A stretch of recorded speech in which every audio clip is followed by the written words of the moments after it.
Expert series. All right, now let's move beyond the four C's. This is an area where you're probably not going to be able to find a lot of this information easily online. So I feel like let me give it to you here. These are really more what the guys in my business are sort of looking at as extra measures. So number one, what are they, right? So the other fours are going to be the C's are going to be construction, certification, continuity, which means just how does it look on your finger, and then of course cost. So we're going to kind of end on cost, which is where we started off in the beginning. So it's a nice, beautiful sort of film we're going to go through here. Okay. Construction refers to the design of the engagement ring. Construction of a ring is made up of really three main components. Number one is the style, right? The aesthetic of the ring. Are you doing, side diamonds with one big diamond in the middle? Are you doing a solitaire diamond? What's the style there? Then there's the setting, right? Am I doing a bezel or a channel setting? Am I doing a four-prong setting like you can see all the way to the left, right? That adds a different look to your ring.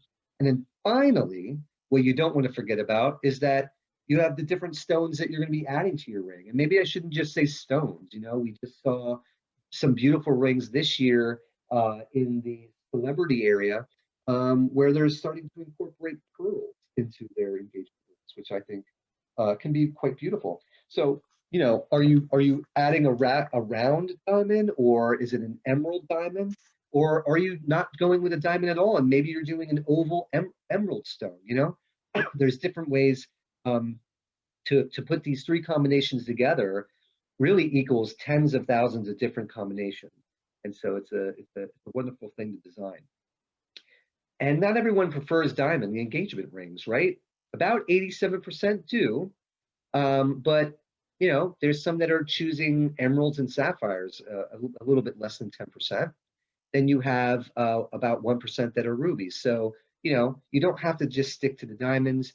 Most questions are about diamonds, which is why I do the webinar on them. But certainly you can choose different stones. Round diamonds are by far the most popular. So of the 87% of the people who are buying diamonds for the engagement ring, 47% of those are going to be round brilliant. And the reason for that is we saw before, those are the ones that offer the most brilliance. That's why round is the most popular. But you also do have princess cuts, which have been growing in popularity over the last few years. They're about 14%. You have cushion at 9%, oval at 14%, and emerald cuts, which are also gaining a lot of steam over the last 2 years, at least for my business. That's almost 3%. Solitaire is the most popular setting for engagement rings. I am a huge lover of the solitaire. I'm just maybe an old soul at heart. I just love the simplicity of it. It really brings out the brilliance it makes the stone the center of attention, right? It's a very simple setting. I really love it. About 1/3 of people agree with me there. Um, Three stones are very popular, right? Where you have sort of a stone on either side of the center stone. So that's another 1/3.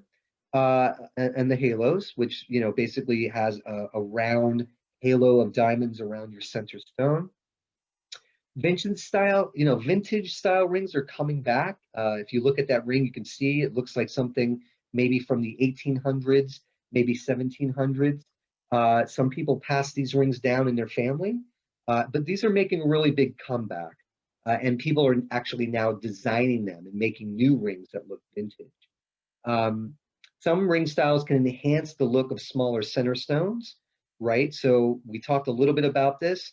So having extra diamonds like the channel diamonds, the paved diamonds, halo, side stones, free stones, it's going to add to the overall carats, the overall amount of diamonds on that ring. So if you can only afford a smaller diamond, let's say a 0.75 carat diamond, then adding channel stones or paved stones or even side stones will help make that diamond ring look a lot bigger. Prong settings are the most typical for solitaire diamonds. So 4 and 6 prongs are the most popular. Again, I like these because they let in the most light and allow for the most reflection and therefore the most brilliance. Bar, channel, and pave settings are popular really more for wedding bands, but certainly people do them for engagement rings as well.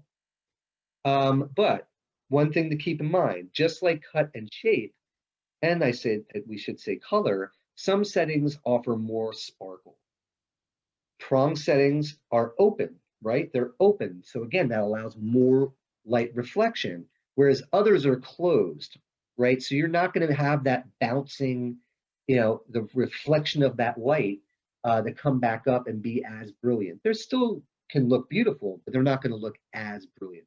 So channel, pave, bezel, and bar, I would say, you might want to stay away from them. But a V prong is totally fine, especially if you're getting, a princess cut or an emerald cut. Okay.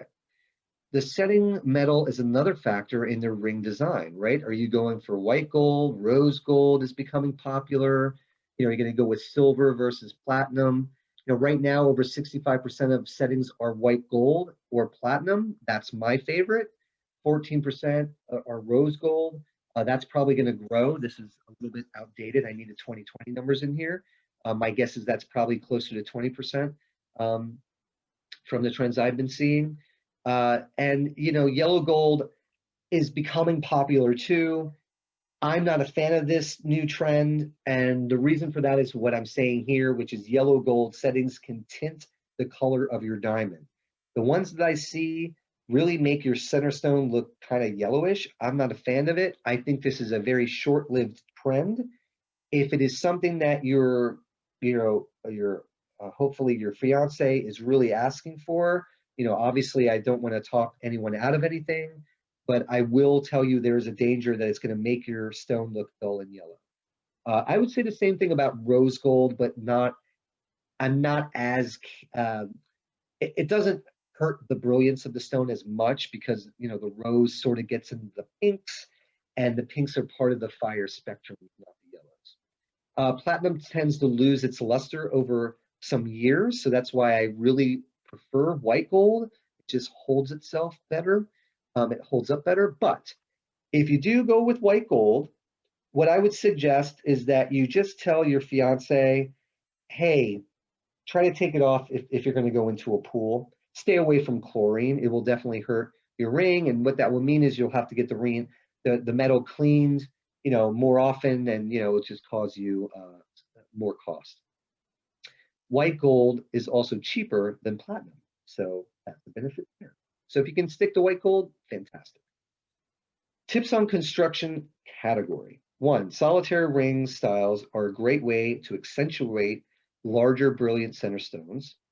Side stones are often much cheaper by carat, so choose styles like 3-stone, channel, halo, if you're not buying a larger center stone. Prong settings are open and will allow for more light reflection and brilliance. Choosing white gold for your setting will save you money while providing beautiful luster and durability. Okay, let's go into certification. So like I said, please don't worry. The professionals have done the work for you, and this is highly regulated, right? But this is really the only point on certification. It's just this one slide, and this sums it up. This is a piece of paper that you will get when you buy your ring. You should get it. If you don't get it, then that's a problem. Don't pay them. And it basically tells you all of the grades. It will say the GIA number. Hopefully that is imprinted and encoded on your ring. It will tell you it's a round brilliant stone. It will give you the actual measurements, which you can also see the proportions there in the middle. Okay. Then it will tell you the carat weight. Notice it wasn't carat size, carat weight. You guys know that because you're becoming experts now, right? It's a 1.01, so just above a carat. It's an F in color. Uh-oh, it's a slightly included 1. We don't like that, but it's a beautiful, excellent cut, right? My guess is that this stone is probably, it should be around $5,000 just because of that poor grade on clarity. maybe even, between 4 and 5, I would say. Polish is excellent. That's great. Symmetry is excellent. Fluorescence, none. Okay. Again, if it had some, it would say blue, whatever. Then all the way to the right will give you those grading scales. I've already really told you about them. So hopefully, um, hopefully you'll remember. If not, you can always come back and refer to that section again. But again, this really takes all the guessing out for you. So please take advantage of it.